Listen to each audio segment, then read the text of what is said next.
Hello everyone and welcome to your exam crash course.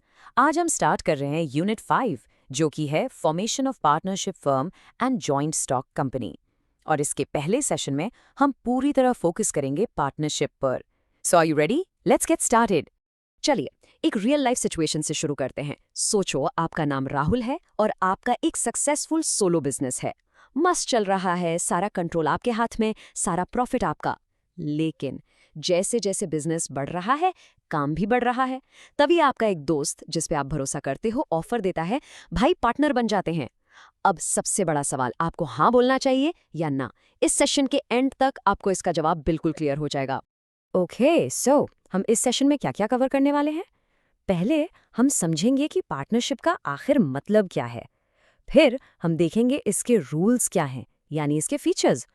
उसके बाद हम इसके फायदे और नुकसान यानी मेरिट्स और डीमेरिट्स को तोलेंगे। और लास्ट में हम करेंगे एक quick exam prep and revision ताकि सब कुछ दिमाग में लॉक हो जाए। तो चलिए शुरू करते हैं सेक्शन 1 से।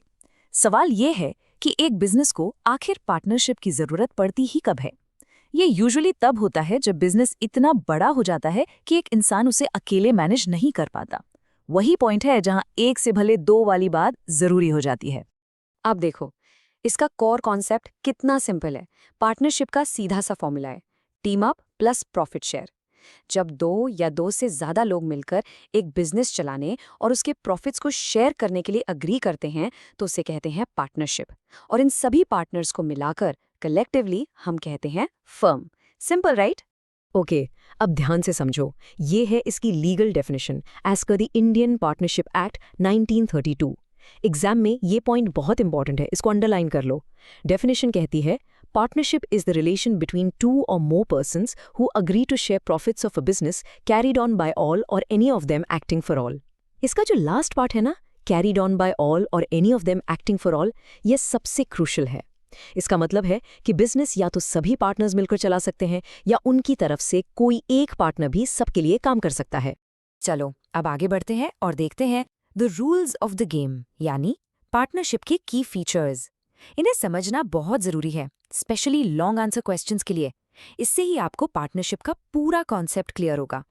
तो पहला फीचर है फॉर्मेशन। एक पार्टनरशिप एक लीगल अग्रीमेंट से बनती है जिसे हम पार्टनरशिप डीड कहते हैं। और हाँ, बिजनेस हमेशा लॉफुल होना चाहिए।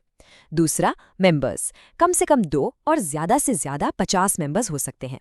तीसरी बात, मैनेजमेंट।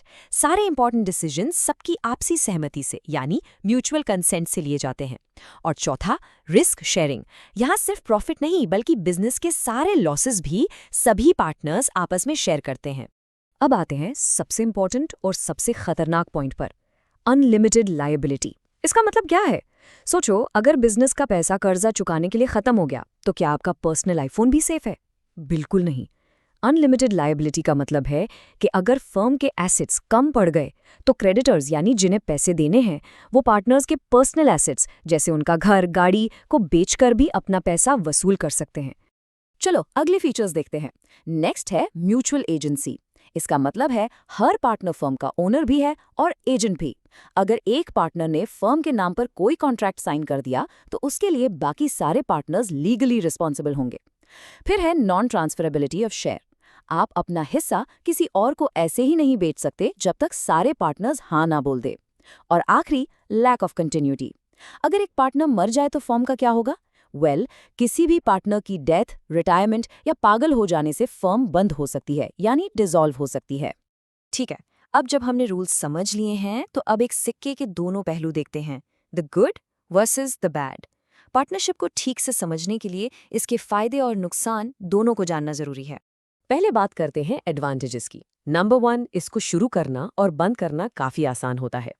नंबर 2, एक अकेले मालिक से ज्यादा पैसा यानी मोर कैपिटल इकट्ठा हो जाता है।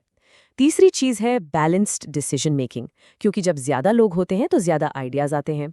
चौथा, बिजनेस सीक्रेसी मेंटेन रहती है क्योंकि इन्हें अपने अकाउंट्स पब्लिश नहीं करने पड़ते। और पांचवा, जैसा हमने पहले कहा, रिस्क शेयर हो जाता है। अब आते हैं डिसएडवांटेजेस पर। सबसे बड़ा नुकसान अनलिमिटेड लायबिलिटी, ये सबसे बड़ा रिस्क है। दूसरा, लैक ऑफ कॉन्टिन्यूटी, यानी एक पार्टनर के जाने से फर्म बंद हो सकती है। तीसरा, पॉसिबिलिटी ऑफ कॉन्फ्लिक्ट्स, जितने ज़्यादा लोग उतने ज़्यादा झगड़े होने के चांसेस। चौथा, लिमिटेड कैपिटल, अब सोल प्रोप्राइटर से तो ज़्यादा होता है लेकिन एक कंपनी के मुकाबले में काफ़ी कम होता है। और आखिर में लेस पब्लिक कॉन्फिडेंस, क्योंकि इनके फाइनेंशियल अकाउंट्स पब्लिक नहीं होते इसलिए लोग इन पर कम भरोसा करते हैं। चलो, हमने काफी कुछ कवर कर लिया है। अब आते हैं हमारे फाइनल सेक्शन पर, जहां हम सारे इंपॉर्टेंट पॉइंट्स को रिवाइज करके इस लर्निंग को अच्छे से लॉक कर लेंगे ताकि एग्जाम में कुछ भी ना भूलें। Let's do a quick fire recap. Partnership क्या है? 2 से ज्यादा लोग, एक एग्रीमेंट और प्रॉफिट शेयरिंग। किस में डिफाइंड है? Indian Partnership Act 1932। सबसे बड़ा फीचर और रिस्क क्या है? Unlimited liability. की कॉन्सेप्ट क्या है? म्यूचुअल एजेंसी, यानी one for all for one. फायदे क्या हैं? ज्यादा कैपिटल और शेयर्ड रिस्क। और नुकसान? कॉन्फ्लिक्ट्स और लैक ऑफ कंटिन्यूटी। परफेक्ट। अब देखो, ये कुछ ऐसे क्वेश्चंस हैं जो बोर्ड एग्जाम्स में अक्सर पूछे जाते हैं। ये क्वेश्चंस एग्जाम के लिए 5 स्टार इंपॉर्टेंट है। आपको पार्टनरशिप डिफाइन करने को, उसके फीचर्स बताने को, मेरिट्स, डीमेरिट्स या फिर one for all and all for one जैसे प्रिंसिपल्स को एक्सप्लेन करने को कहा जा सकता है। इन क्वेश्चंस की राइटिंग प्रैक्टिस जरूर करना। और अब एंड में आपके लिए एक प्रैक्टिस क्वेश्चन। सोचो, वापस चलते हैं राहुल वाली सिचुएशन पर। मान लो उसका दोस्त नितिन कहता है कि हम पार्टनरशिप डीड में एक क्लॉज डाल देते हैं कि सारे डेट्स के लिए सिर्फ राहुल ही लायबल होगा। क्या एक जनरल पार्टनरशिप में ये लीगली पॉसिबल है? क्यों या क्यों नहीं? इसका जवाब सोचिए। इसका आंसर उन्हीं 2 कॉन्सेप्ट्स में छुपा है, अनलिमिटेड लायबिलिटी और म्यूचुअल एजेंसी। इस सवाल के साथ मैं आपको छोड़ती हूँ। मिलते हैं नेक्स्ट सेशन में।